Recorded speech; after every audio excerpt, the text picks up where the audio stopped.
biggest, the largest, most impactful secular religion in the world. And here in the United States, football, is in effect a secular religion. We connect on sports. We can disagree on a lot of stuff, but we're talking about the Packers. We're talking about the Niners, Rams, whomever. We're starting to connect on a different level, and we start to want to like each other. So, sports has this awesome opportunity to connect, and I think it's delivered in many cases, like on a professional level. I think we have to keep evolving the expectations of what youth and high school sports are.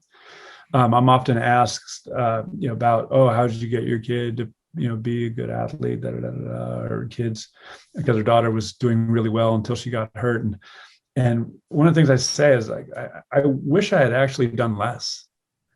I wish because we couldn't do camping trips a lot of times. We were paying for this, paying for that, and we missed a lot of, I think, connection time that we could have had. So I celebrate youth sports, but I think parents have to make conscious decision on where to place it. And I'm fully for multi-sport athletes and all that, but sports can be too much, and it needs to serve a purpose. Because when we grew up, some of the funnest games of football I ever played were pickup games in the mud. We're on, on a Wednesday, turkey bowl, turkey bowls. It's just like, and when I was playing pickup basketball, we formed our own. We called each other up and we organized, and so. It was the formation of the actual play that was part of the learning, part of the organizational skills, part of the fortitude, getting out of your comfort zone, all this. And so there's so much structure in youth sports these days that I'm a little concerned that we've lost kind of that reason for sport and the enjoyment to celebrate the human aesthetic. And so, probably a little bit off what you might have expected, Chuck, with that response, but it's just it hits the point. I'd like to mention two things to you, Al. On that same newscast where I saw the Phoenix Suns coach come into the locker room, they also showed the Tampa Bay Buccaneers at the White House, and I know Tom Brady is very, very conservative, and he was standing next to Joe Biden, and Tom Brady was making a comment about, 40% of the people didn't think I could succeed or whatever. And Joe Biden goes, I know how you feel.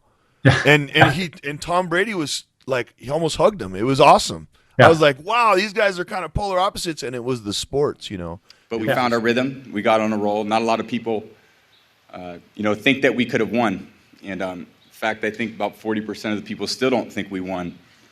I understand that. You understand that, Mr. President? I understand that. Yeah. And personally, it's nice for me to be back here.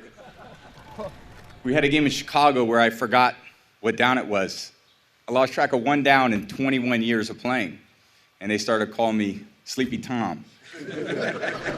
Why would they do that to me? It was the sports that brought them together. And the second point I would like to make, just even if this is just a soundbite, there's a guy at my school, there's a teacher at my school that's a collegiate coach. He's a collegiate soccer coach, and he's won national championships and stuff like that. And he teaches math at our school. And we were neighbors in classrooms. And I asked him one time, I said, well, how come American soccer is no good? Why can't our men win the World Cup? I mean, our girls do a great job, but why can't the men? And he goes, I have the answer if you want it. And I go, yeah, I want it. I want to know what it is.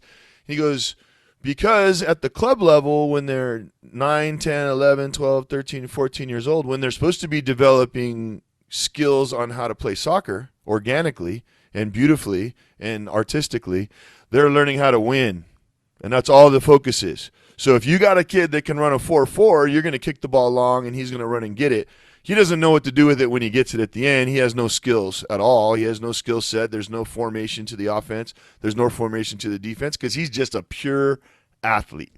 He goes, if we would start taking away the wins and just talk about how beautiful the game is and how good they're doing and the skill sets and the left foot, he goes, there's not a kid on the high school team that can kid with their left foot right now.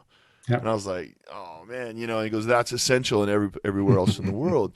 And to your point, it's the winning that gets in the way of us ultimately winning. which is kind of, who cares when you're 7 years old if you win the championship is what he was trying to say, You're absolutely spot on. I used to, when I did PCA workshops, we actually talked about that fact, is that in most countries of the world, Brazil included, is that they started their kids later. Now, the world has actually changed over the last 15 years because they are sorting them earlier and earlier. But the aspect of play and creativity, and one of my colleagues at PCA was talking about the number one sport, arguably in the States, is skateboarding. So who's teaching kids how to skateboard? Nobody. They're going out there and they're hanging out with their peers and they're trying things, 10, 20, 30, 100 times until they get it.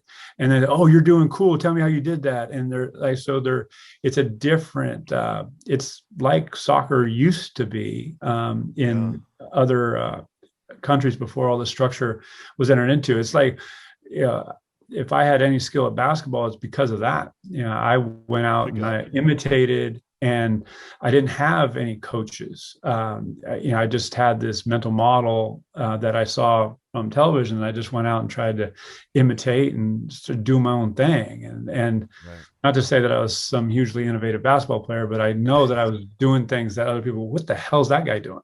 So who were you, Al? Who were you when you played basketball? Who was your guy? Who was your guy? I mean, I'll show my age. I was Dr.J, man. Dr.J was, It's like a George Gervin or somebody. All right. Well, I got the George Gervin a lot because of my slight build. So, that's, I got that. I want to be Dr.J, but I was more George Gervin. So, I'll give that.